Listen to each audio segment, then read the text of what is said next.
Nous en sommes au 3e numéro de La Voix des enfants pour la paix au Sahel pour la nouvelle saison. Nous vous informons cette semaine sur l'effectivité de l'implication des enfants et adolescents du Liptako-Gourban dans la résolution des conflits dans leur communauté. Cette production de la West Africa Democracy Radio vous parvient en partenariat avec Think Peace qui lutte pour la paix au Mali et au Sahel et le MAEJT, Mouvement africain des enfants et jeunes travailleurs. Dans le Liptako-Gourban sévit une crise humanitaire découlant de l'insécurité engendrée par la violence qui engendre également les violations des droits humains. Et les enfants en payent le prix fort. Les différents partenaires sur le projet La Voix des enfants pour la paix au Sahel ont convenu de l'implication des enfants dans la résolution des conflits, surtout les plus petits. À la base, les équipes d'enfants formées et soutenues par le MAEJT, le Mouvement africain des enfants et jeunes travailleurs, et Think Peace s'associent au règlement des conflits. Nous avons l'un d'eux en ligne de Koro au Mali, et pour la protéger, nous avons flouté sa voix. Cela reste encore limité et parfois informel, mais grâce à des projets comme VEPSEL et d'autres initiatives locales, on sent un engagement grandissant des enfants et des adolescents à prendre part à la prévention des tensions et à la promotion des dialogues aussi pour la paix. Comment est-ce que cela se fait? C'est à travers quelles activités que vous arrivez à faire ça? Tout d'abord, il y a la sensibilisation. On a le plaidoyer aussi. Généralement, c'est avec les deux qu'on évolue beaucoup. Est-ce que quand vous faites ça, les personnes âgées vous écoutent? Souvent, c'est pas facile. Parce que de nos jours, beaucoup pensent que les enfants ne peuvent pas être impliqués dans des importantes situations. Donc, c'est pas facile. Mais quand même, on est écouté. Et jusqu'à présent, on fait de nos mieux pour plus de plaidoirie, pour plus de sensibilisation, pour que les personnes âgées comprennent que les enfants aussi ont leur mot à dire aussi, quoi. Est-ce que lorsque les personnes âgées vous écoutent, dans leurs décisions qu'ils prennent, est-ce que vous sentez qu'ils tiennent compte de ce que vous avez dit? Oui, on le sent. Parce que avec eux, on se sent compris et on a souvent des retours aussi. D'accord. Des retours positifs aussi. Et grâce à ça, on reçoit des aides pour plus de sensibilisation aussi. Est-ce qu'il y a d'autres problèmes qui sont liés à votre activité de participation à la résolution des conflits? Bon, je peux dire qu'il y en a certains. Le manque d'espace d'expression sécurisé. Nous avons le manque d'expression sécurisé et adapté pour les jeunes, surtout en milieu rural et dans les zones de conflit. On a ça.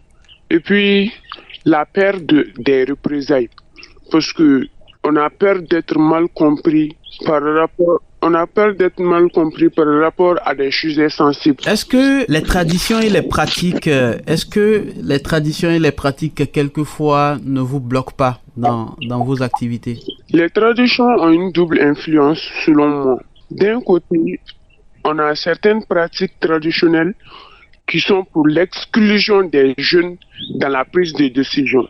Pour eux, ce sont les anciens et les chefs coutumiers qui ont le dernier mot. Mais de l'autre côté aussi, il existe des traditions positives aussi, comme les dialogues intergénérationnels, les conseils de sages aussi, qui peuvent être dans les cadres de l'implication des jeunes aussi.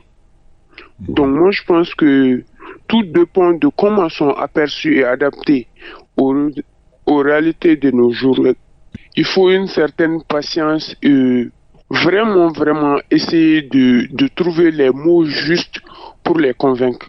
Et comment est-ce que vous arrivez à trouver ces mots justes là? Est-ce que c'est après un coaching ou bien c'est vous-même, les enfants, qui pensez à comment est-ce qu'il faut leur parler? Nous sommes des enfants qui ont réussi des formations sur ça. On a été formés sur beaucoup de thématiques, donc on essaie de trouver une approche très facile dans le respect, surtout parce que c'est ce que nos anciens priorisent. On arrive à les toucher par des mots par des leçons qu'on a appris à travers les sensibilisations, à travers les plaidoyers. C'est-à-dire qu'on ne doit pas essayer de les imposer quelque chose, mais on doit essayer de les approcher de telle manière que de les montrer qu'on a besoin de leur aide ou bien qu'on peut arriver à telle réaction, à telle chose, si on a leur soutien ou bien si on se donne la main, on pourrait réaliser telle chose. Dis-moi, est-ce que les parents d'enfants à Koro, est-ce qu'ils laissent leurs enfants venir avec vous, participer aux travaux de résolution des conflits? Cela varie selon les familles et les coutumes. Il y a des parents qui sont encore réticents par peur pour la sécurité de leurs enfants ou bien parce qu'ils pensent que ces sujets dépassent leur âge. Vous voyez un peu. Mais certains parents commencent à comprendre l'importance de laisser leurs enfants s'exprimer et participer à la résolution des conflits. Surtout lorsqu'ils voient l'impact positif de leur engagement dans la communauté. Vous voyez un peu. Les activités communautaires organisées dans le cadre de VEP Sahel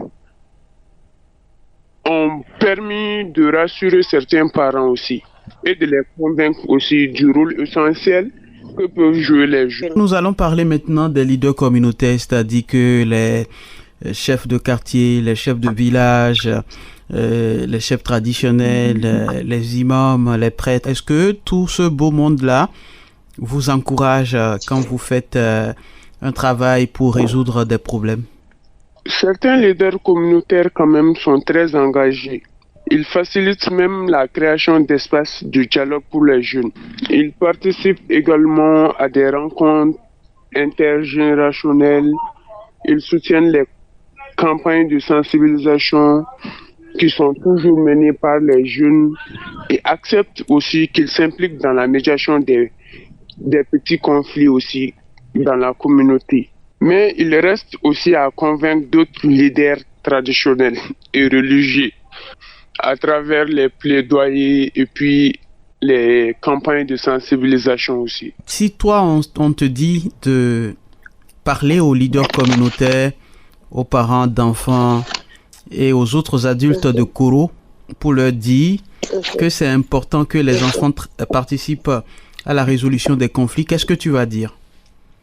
Il faudrait qu'ils comprennent que c'est l'enfant d'aujourd'hui qui devient l'adulte de demain.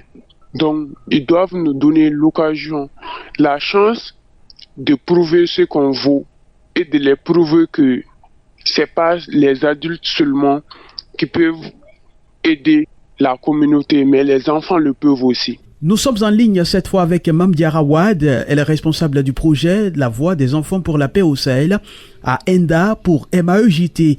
Nous revenons avec elle sur l'importance de la résolution des conflits par les enfants des AEJT, les associations des enfants et jeunes travailleurs du Liptako Gourmand au sein de leurs communautés respectives. Les jeunes, ils font le travail demandé. Ce qui justifie, c'est qu'on a des points focaux qui sont sur le terrain et qui veillent à ce que ce travail soit effectué dans les meilleures conditions, qui viennent auprès de nous et qui font le compte rendu.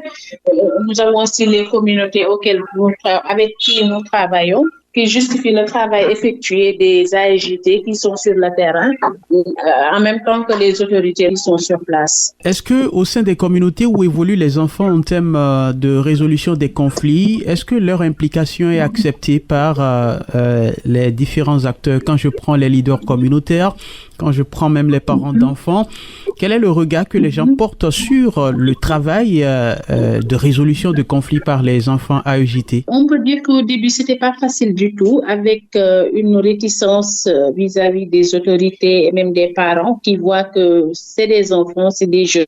Ils n'ont pas la capacité de résoudre quelques conflits, capacité de résolution des conflits.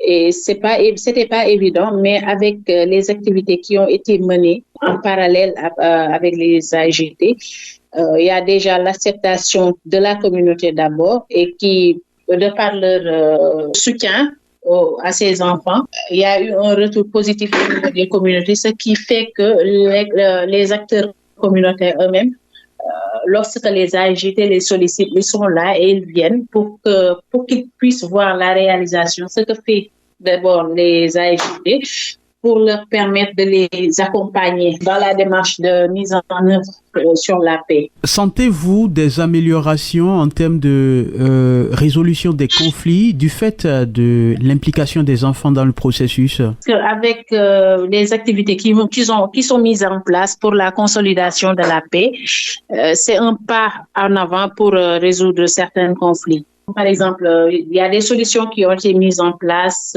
par le projet et qui sont mises en œuvre par les enfants dans leur localité, ce qui leur permet de créer un espace de consolidation de paix qui va mener vers la résolution de ces conflits-là. Et je pense que ça va nous amener vers l'attente que nous avons vis-à-vis des enfants. Que diriez-vous aux autorités du Liptako Gourmand, surtout aux leaders communautaires? Qu'avez-vous à leur dire quant à la capacité des enfants AEJT à effectivement contribuer à l'amélioration de la paix à travers leur implication dans la résolution des conflits? C'est de mieux impliquer les enfants parce qu'ils ont la capacité. Je crois à ça et c'est ce qui se passe effectivement. Ils ont la capacité de résoudre certains conflits dans le Liptako Gourmand. Et ils nécessitent juste l'accompagnement et le soutien des autorités pour mieux dérouler leurs activités et mieux avoir de meilleures solutions et de meilleurs résultats par rapport à ça. Ils ne nécessitent que l'accompagnement et l'appui qu'il faut pour les booster à aller de l'avant. Ils ont la capacité, ils ont l'expertise, je peux dire, parce que ils ont évolué dans différentes situations et ils s'en sont sortis. Donc, pourquoi pas? Juste les épauler pour qu'ils puissent aller de l'avant. Merci à vous, Mame Diarra Ouad, responsable du projet La Voix des enfants pour la paix au Sahel à ENDA pour MAEJT. Ce numéro de La Voix des enfants pour la paix au Sahel s'achève. Merci de votre attention. Retour de ce programme dans 2 semaines avec un autre sujet. Gardez la forme. Au revoir.